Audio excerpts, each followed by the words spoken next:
U.S. Vice President J.D. Vance was expected to arrive in Switzerland today to begin talks, but that trip was canceled at the last minute.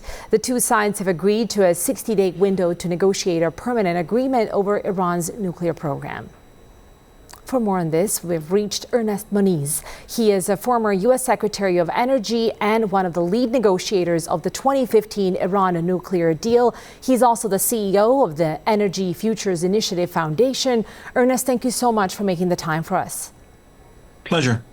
Ernest, as we were mentioning, Vice President J.D. Vance has postponed his trip to Switzerland to negotiate the terms of a peace agreement with Iran.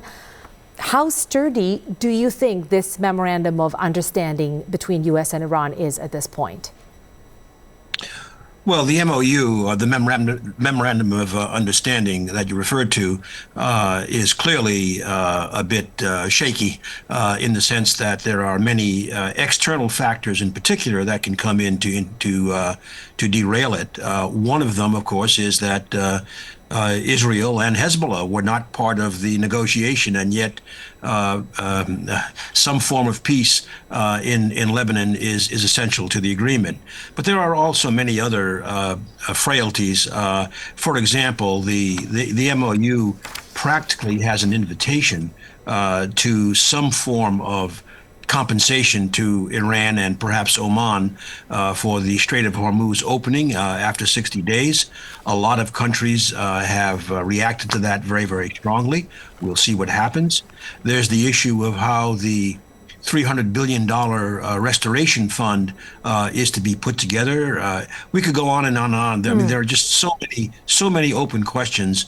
Clearly, on the nuclear side, nothing at all was resolved in the MOU, and the most critical issue to me is that the IAEA, the international inspectors, have the right to go to potentially covert sites, undeclared Iranian sites, in a short time for inspection. Well, that wasn't even referred to. That was the most critical part of the agreement in 2015. Ernest, this is what I wanted to follow up on. We know that the agreement has helped ease disruptions in the Strait of Hormuz, something that the international community was very concerned about. But as you just pointed out, it left out many of the sticking points like Iran's ballistic missiles, the nuclear program, proxies of Iran in the region. Talk to me about how significant is this memorandum of understanding if it doesn't tackle some of those issues that were quoted by the Trump administration as the reason for the war? Well, first of all, you put your finger on a very important issue. And first of all, if we go back to the discussion with Congress in particular in 2015, when the agreement was signed back then, the main objection raised was to a fundamental choice that President Obama had made. Namely, there's no question then and now, the three big issues are the nuclear weapons question, the missile and now drone question, and the proxy question. President Obama made the explicit choice of addressing those sequentially to make real progress, knock off the highest priority problem for us, which was the nuclear problem, and I would say that we made that progress. But the pushback, particularly from the Republicans in Congress and others, was that that choice had been made to not bring the drones, the missiles, and the proxies into the initial discussion. Well, of course, now what we've seen in the MOU is just as you implied. The MOU specifically states that the negotiations coming up will be restricted to the articles in the MOU. That does not include the missiles or the proxies, proxy support from Iran. And consequently, we're back to where we were, addressing the nuclear issue, except that this MOU has made no real progress. It's kicked the can down the road in terms of all those difficult issues to be addressed.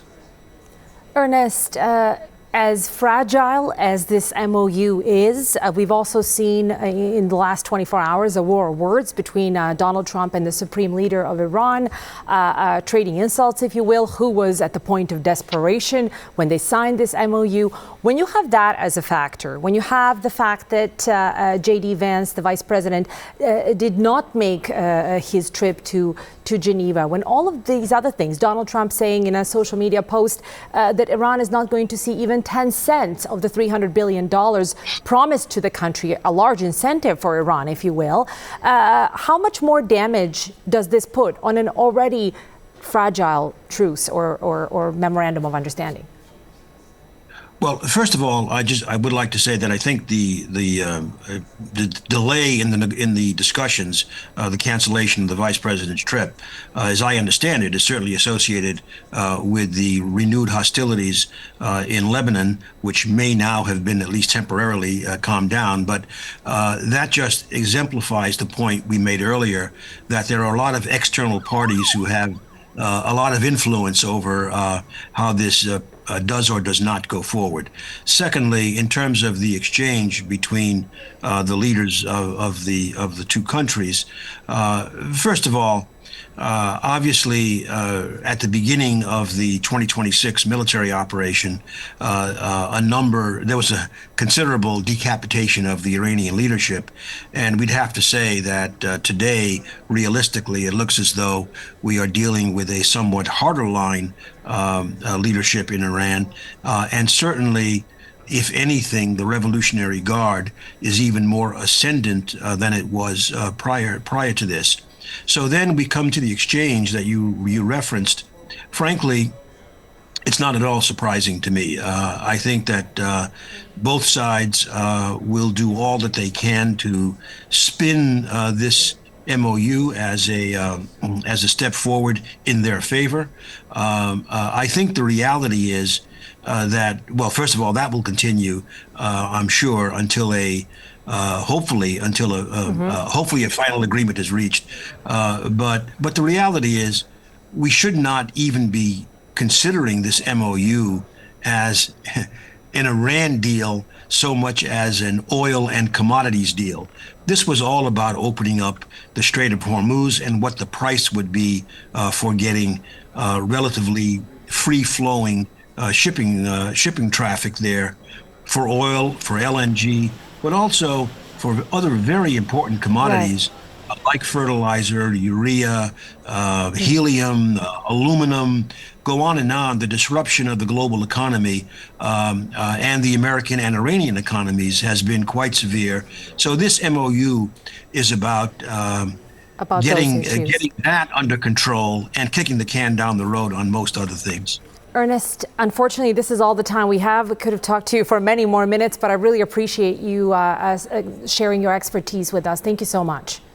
Well, thanks for the interest. Ernest Moniz is a former U.S. Secretary of Energy.